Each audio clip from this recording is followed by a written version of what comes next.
Here we go. So thank you everybody for showing up. If you don't know me, I'm Ashley. I'm the founder of Dynasty United. And tonight I've invited my friend Katie. For all of you guys who don't know Katie, Katie is the founder of Sparkle Squad. So she's going to talk to us tonight about challenge groups because she is like the queen of challenge groups. And I think everybody can use a little spice in their groups. So take it away, Katie. Yeah. All right. I'm gonna share my screen with you guys. So hang on. I got a little PowerPoint. You know how I am with PowerPoints. That's the educator in me. All right. Is everyone able to see my stuff? Can you see my big face in a blue dress? All right, cool. So thanks for the introduction, Ashley. My name's Katie, Standboss / Cramer. Go by different things at different times. But I'm excited to be on this call because I freaking love challenge groups. Like, that is my jam. It's my number one thing that I love about coaching, and I always like talking about them. And I feel like a lot of people really don't like them or don't like them enough yet. So hopefully this call, I'm just going to kind of go through like my thought process and how I do them and how I make them work for me. That way then you guys can kind of hopefully take some things away from it. Challenge groups for me, I run one every single month. Last month was the first time in 4 years I did not run one, and I was so sad about it because it did the ultimate reset and I decided not to do one with it. My groups typically have about 40 people in them. They usually sell, when I say sell out, max out really quickly within like 2 weeks. So there's obviously a need for them. People are like the way that I do things. So that's why I hope that you can take a little bit something away from what I do. The reason why I love challenge groups so much is that I am a challenge group success story. So really quick, for those of you on the call that don't know anything about me, I feel like I should tell you a couple things because I think it's just important to know that like I don't just love these these kind of groups. I love them because that is why I'm here. That's why I'm a coach. I became a coach in August 2013. When I joined, I was drunk. I was an alcoholic. I bought the challenge pack when I had about 12 White Russians. I didn't even know what I was doing. Signed up for a coach at the same time. Didn't know what that meant either. This box showed up at my house. I opened it. It was some shake stuff and this program called T25. And I was like, what the heck is this? So I jumped in this challenge group. My coach said, oh, you need to be in this group and whatever. And I said, yeah, okay, I'll probably quit it. And it was a 60-day challenge group. Back then, like 4 years ago, everyone was doing 60-day groups. And it's kind of crazy to think about, but it was 60 long days. And during that 60-day group, I lost 47.5 pounds. I did that. Those are my before and afters that I have up there on the screen.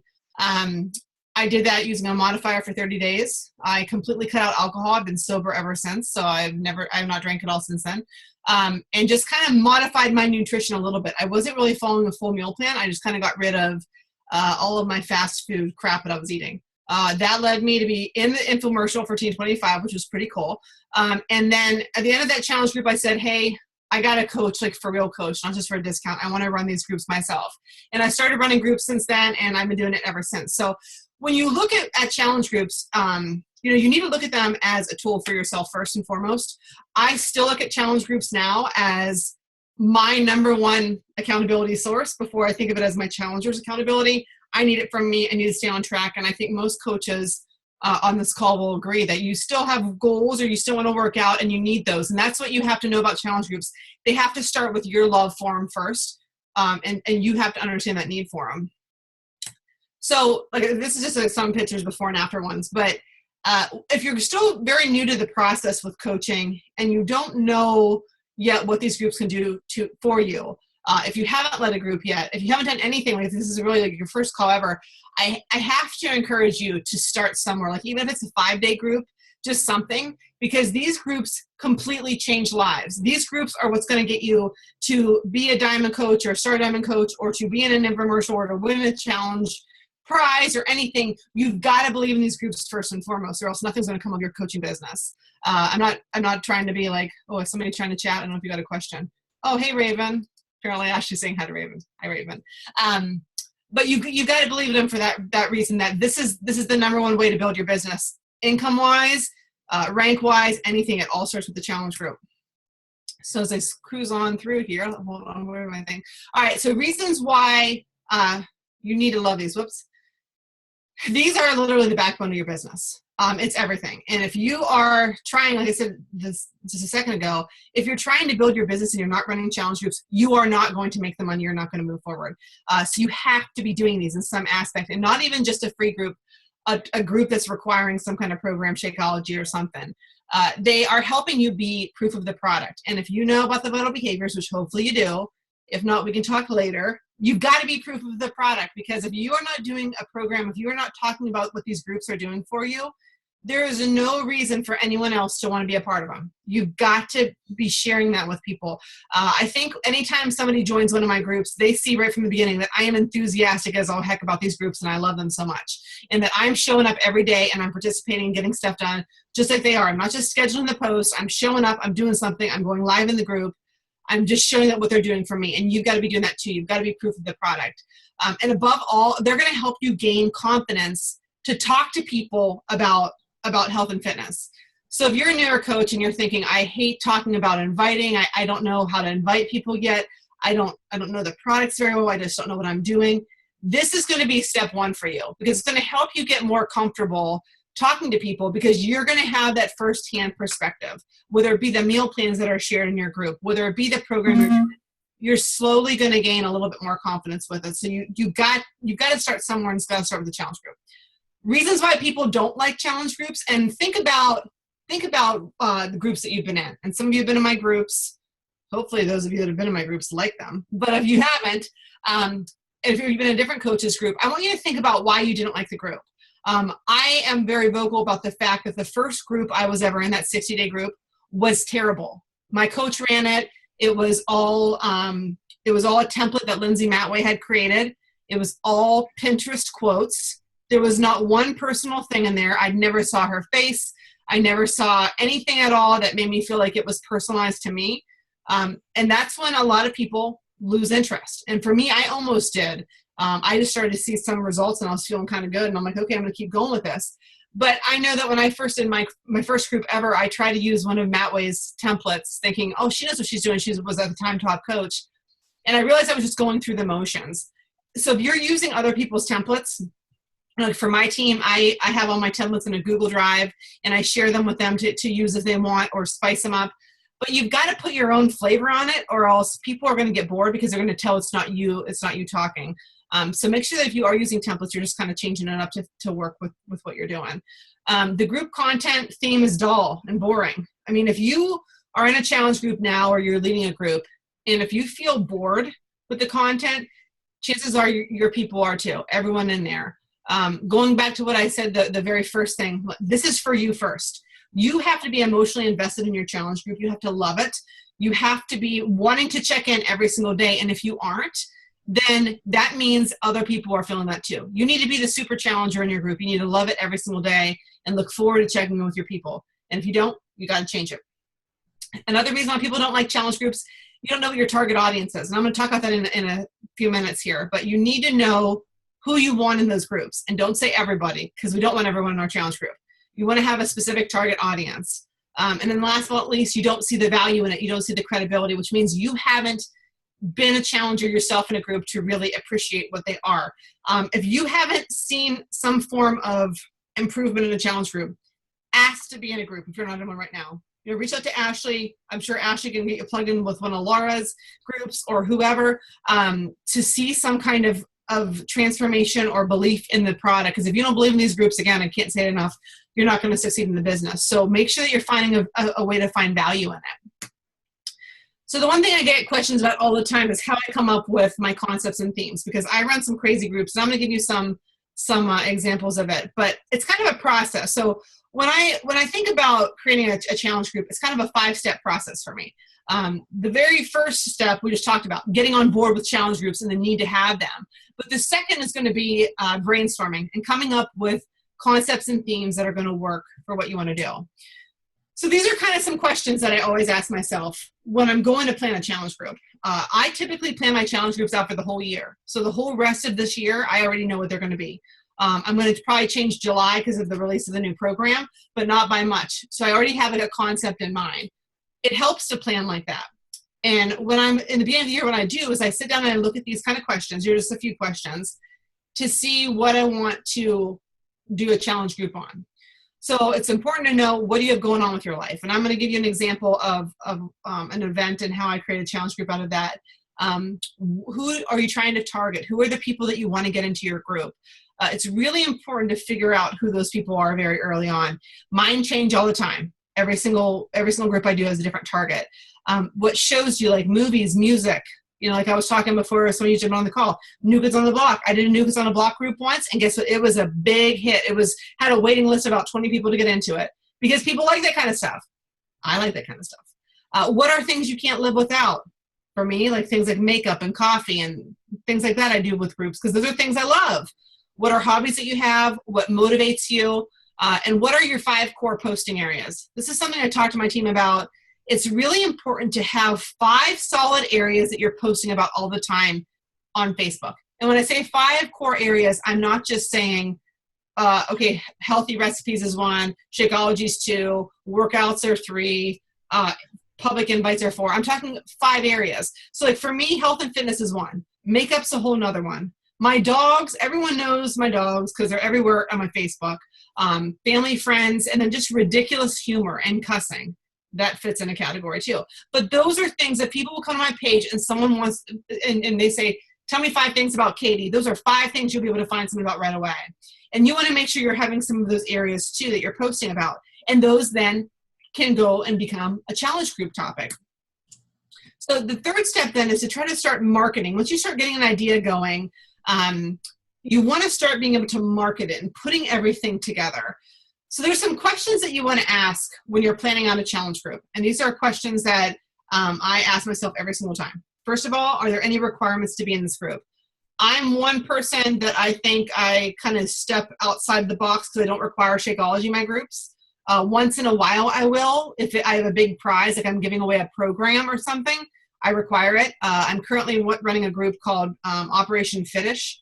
We have 40-some people in the group. I think 27 are drinking Shakeology. The other ones are not. However, when they filled out their WooFoo form to sign up for the group, it said, if I do not drink Shakeology, I will not be eligible for any prizes. That's fine. They can still participate. They're just not going to win any prizes. So that's something that is up to you as a coach, what you want to have. Requirement in your group. A lot of people do require they buy the full challenge pack. I don't share that philosophy, so I don't do that, but it's totally up to you. Are you going to give away a prize? You don't have to. Sometimes people do incentives to join, like cookbooks. You know, I did one that anyone that signed up with a new challenge pack got a fixate cookbook to help them.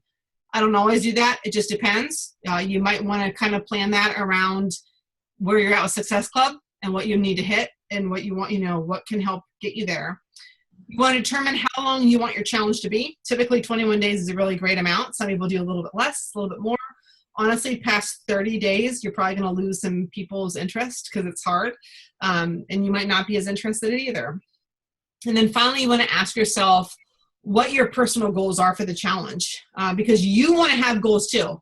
And if you're not showing up and you're not trying to reach your goals, then other people aren't going to reach theirs too. So make sure you know what they are, because you're going to want to communicate those to the other people that are in the group, all your challengers. So I want to share with you, kind of break that all down to you, or break down to you what I just kind of mentioned, which is how I take an idea and turn it into something.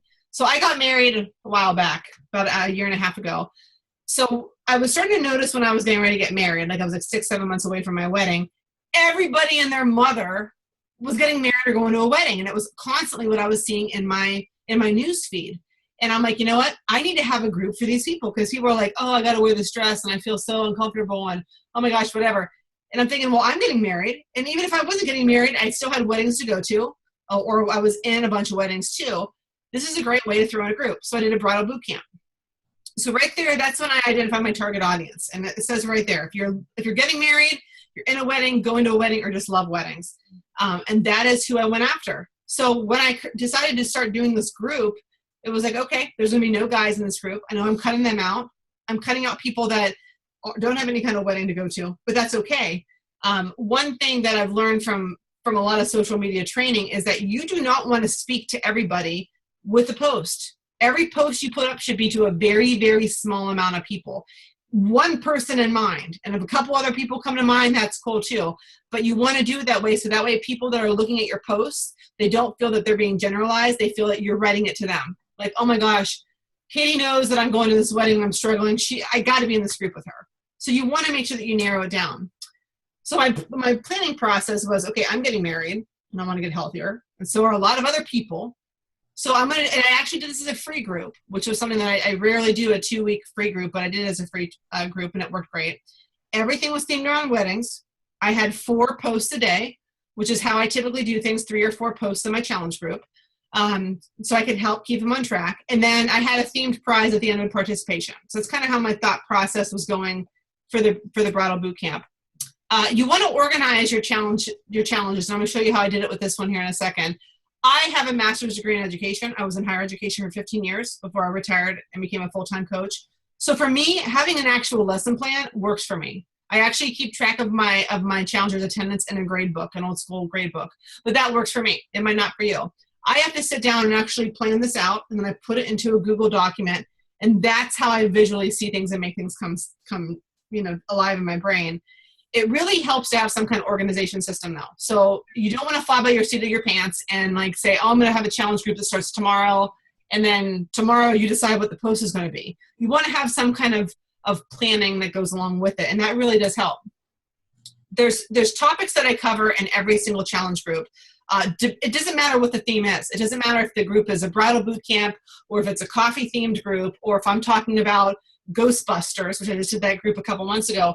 These are tied into it. I mean, these are things that everybody that comes to your group is going to need help with. Accountability, motivation, water intake, overcoming negative behaviors or problem people in their lives, struggle, their why, nutrition, all of those things you can make work with your theme. So if you're planning things out, or if you're relatively new to challenge group planning, I definitely recommend sitting down and just making a list of different topics that would help you as a challenger be successful. What would help you? Is it sharing a workout song to make a good playlist so when you're working out you feel awesome? Or sharing a picture of your workout clothes? Or do you need something more than that? I mean, think about it.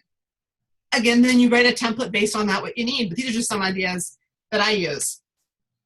This is a look at how my bridal boot camp the template looks for it. So I have one of these for every single group. And when it comes to the 4 posts, I mentioned I check in 4 times a day. You might think that's excessive. I think it's very necessary because people like to have engagement. And I know my first group that I was in, the post was put up in the morning. Again, it was that boring Pinterest, whatever. And there was nothing else the rest of the day. There was no incentive to check in later, nothing at all. And I didn't like that. So for me, I check in a couple times a day. The first is always a tip of the day. So for example, in this group, for the bridal boot camp, I talked about goal setting for the 2 weeks. We shared a goal for the big day, making ourselves more accountable. The second was a workout move of the day. And usually I have some kind of workout move, a little daily challenge or something. It just depends on what the group is. But usually there's something like that to encourage them to kind of push themselves a little bit more. This particular group, they had to be doing a Beachbody program, but they were all doing different workouts. So I wanted to kind of, hit it up a notch. If they were doing like a program like Tai Chang or something that wasn't as intense as like an Insanity Max 30, they could add something onto it. I had the third post of the day was something extra about weddings. There was the checklist, like you can see there. There was just a history of weddings, funny bridesmaids dresses, just like a little fact or tidbit to share with them. And then the 4th post of the day was always a check-in. Hey, tell me about your workout, share your sweaty selfie, something like that. That is how I structure my groups, regardless of what the content area is. Always a check-in at night, always some kind of education in the morning with an assignment, and during the day I throw something in based on what the content is of the group. When you're talking about executing a successful group, and I put this quote on here for a reason, it's all about consistency. You've got to be consistent with it to execute a group. You can't just one day post 4 things and the next day you're like doing absolutely nothing. You don't check in all day long. This is what one day looks like of that bridal boot camp, so you can kind of see what's going on.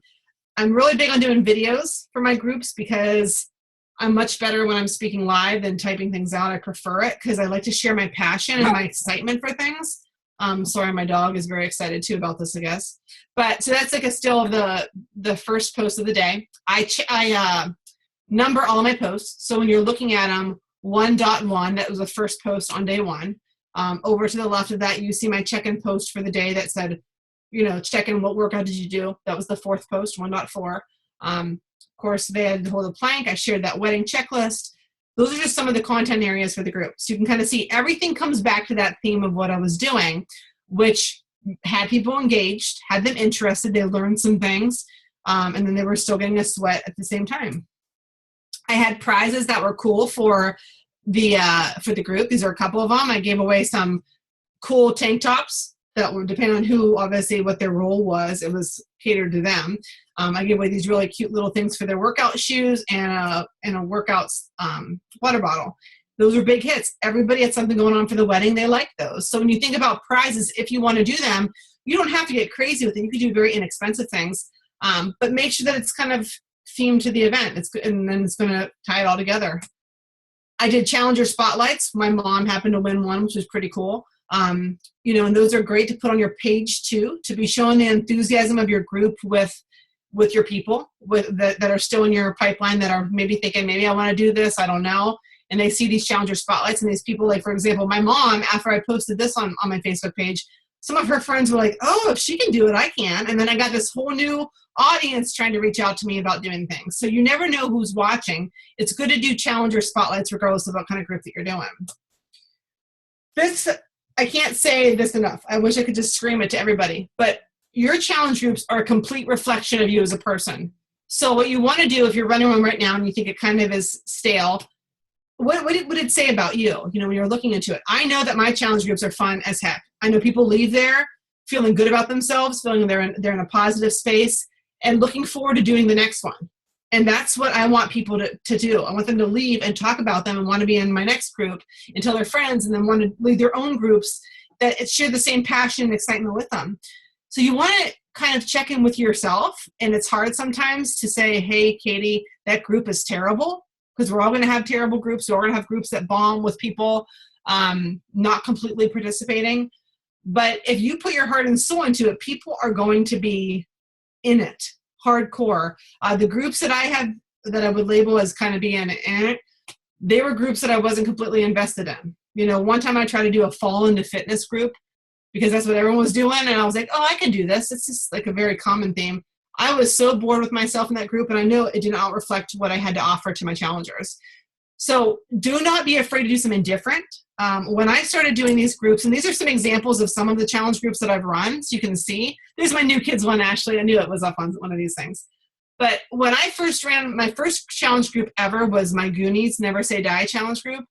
And I actually had an upline coach of mine reach out to me and say, you shouldn't be doing groups like this. You need to be doing things that are like what everyone else is doing. And I was like, and then I'm not going to coach, because I have to be true to who I am as a person. I have to do things that excite me, that I like. And it's okay if you think that it's weird or you think that it's stupid, but that's who I am. And that's who my audience is going to be attracted to. And I'm so glad I did not listen to her.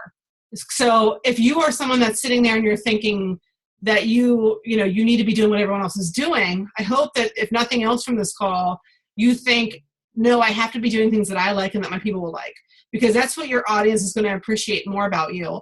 And then you're going to enjoy it, and then the results are just kind of trickle down from there. So do not be afraid to be outside the box and be a little bit different in this business, because this worked out great for me, and I can tell you it's going to work out great for you too. So that's really all that I had. I want to leave a little bit of time for questions, because everyone seems to have a lot of questions whenever I talk about challenge groups. So I can open it up now, and hopefully that helps some of you guys, though. I have a question. Sure. So when you're inviting for challenge groups, what do you find is the best way? Do you I've heard people that do, pay for the Facebook ads. I'm sure doing a little bit of everything helps, but what do you find most beneficial, pour the most effort into? Inviting. Nobody likes when I say that. I will not run Facebook ads at all for any group. If you're doing it right, you shouldn't either. Don't spend that money to boost your own page or something, not a group. Also, 90% of your ads will get denied because of wording and stuff. That's no waste of time. But what I do, and kind of my formula that I think works for me, I always post, like, I'm really big on graphics, as you can probably tell. I like things that are bright and colorful and shiny to draw attention in. So I spend the bulk of my time making a graphic that's going to be like boom in a news feed. And then I post everything in there. And then I always then that's when I invite. I'm not one of those people that invites every single day. Sorry, don't tell Carl Deichler. I don't. I wait until I post something that's killer, and then I say, hey, Katie, I just posted this thing about this group. I think it'd be perfect for it, blah, blah, blah, blah. Then it makes them want to go back and look at it again. I usually post before a group. So I have kind of a methodology for how I do my challenge groups. Every single month, I run a full one, and I run a free group. The first full week of the month is when I run my 21-day group. It starts. And then the last week is when I run that 5-day group. So in my mind, I have, after a group starts, so like my one just started this week, I'm going to be announcing my one for May this week, later on this week, Friday. So then every week up until when the cutoff ends, which the cutoff would be the Wednesday before it starts, I'll have one killer graphic every single week. And then pepper it in there some other little things to kind of reinforce it. It makes inviting so much easier when you can say, did you see what I posted? And then it makes them go back to your page. Yeah. That's what works for me. Okay. Nothing Brittany crazy. Leggett talked about, I did a little team call when she talked about I don't know if you've heard her say the iceberg, and the tip of your iceberg being your public invite, and then the rest of it being your actual personal invites. And I love that analogy. And I think when you think of it that way too, it takes the scariness away from inviting, because I'm pretty sure if I asked anybody on this call, they're going to say they don't like inviting because it's weird. And it took me almost 4 years to like it. But when I hear Xander talking to me, Sylvie. But, God. It's his little baby mouth. But if you really feel passionate about the group you're leading and the stuff that you're putting on Facebook, it's going to make it so much easier to shoot that invite. And my invites are super easy. I mean, like super easy little 2-3 word or 3-sentence things. Nothing crazy like these other scripts you see. I don't feel intimidated by inviting at all. I mean, that's usually, I have a goal to hit Success Club 10 by the 5th of the month. I think I've done it like the past 10 months. Because if you post in that way and you're like serious about it and you follow up with the invitation, they feel that passion. They can't help but not want to be they want to be a part of it. So I would say start with your graphics. I had one. Katie, what do you do with the waiting list? Like you literally say, I have 40 spots and that's it? So what I'll do, and sometimes it depends on what the content is. Usually I cap out at 30, but because I didn't do a group in March, people were like crazy about getting in this group. So I said, okay, that's fine. I'll put 40 in there. I have them fill out a WooFoo form for every group. If you don't use a WooFoo form or some kind of tracking form, do it. They have to fill it out by a certain day. I give them about 100 chances to do it. I say registration closes this time. If it closes before, then it closes before.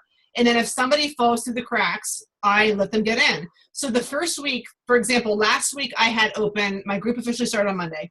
Last week I did a prep week for like all week long. And it was just like how to take your measurements. We did a meal planning workshop Zoom call together, things like that. If anybody that was in the group missed more than 3 days of activities in that, they got an email from me saying I'm going to remove you from a group and replace you with somebody from the waiting list. I kick people out of my groups all the time. That might not be a common thing to do, but I take my group seriously. And when I have people that want to be in there, I don't want someone that's a bump on the log just sitting there taking a spot away from somebody who could genuinely have their life changed by being in the group. And I set that expectation with them. And if they don't respond to my email, I give it like a day, 24 hours, and then they're gone. And then when they message me and say, oh, I'm not in the group anymore, well, when you're ready to be more serious, I'll put you in it. I'll put you on my VIP list for the next one.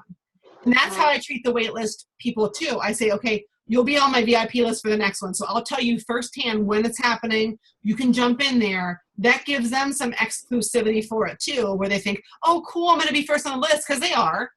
But then you already are building up and making sure they have what they need. You're building up the enthusiasm with them. And then, you know, it's that supply and demand kind of thing. Right. It's okay to not let everybody in your group. What list are you saying to use? WooFoo? Do you use WooFoo? I have no idea what that is. All right. I don't know. Have you done a training on it, Ashley? I have a YouTube video on how to use it. If you don't know how to use it, if Ashley hasn't done one.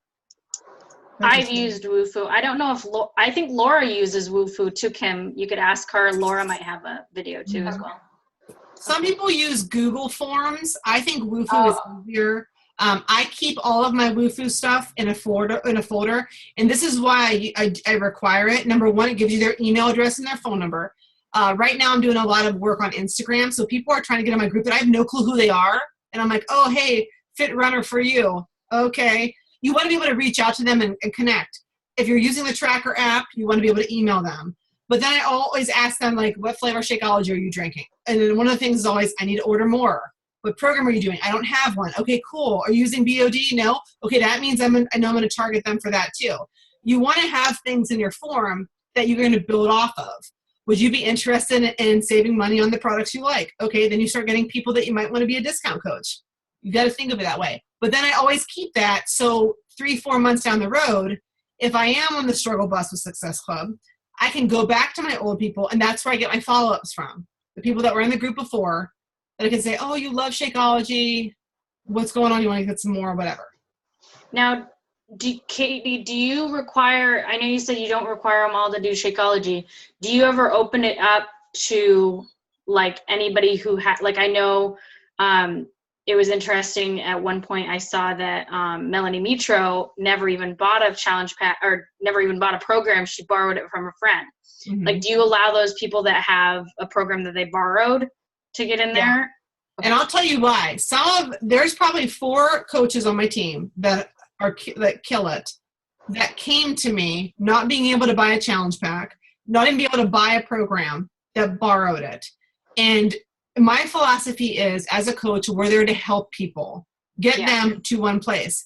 And just because right now they don't have the money to put up for it, then that doesn't mean they're not going to be good down the road. Or tell their friend who does have the money to buy a challenge pack, oh my God, Katie's group was so good, you got to be in it. I mean, it's about referrals and it's about treating people right.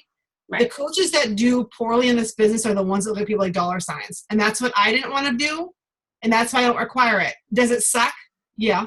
I have one girl who's been in like every single challenge group for 3 years with me who's never bought anything. But she's referred about 10 people to me that have. Yeah. I'm okay with that. We're going to cut off because I'm at less than a minute, but I really want to thank you, Katie. Thank you. If you guys have any other questions, you can throw them on my page on the link that I posted about the call or whatever, and I can throw them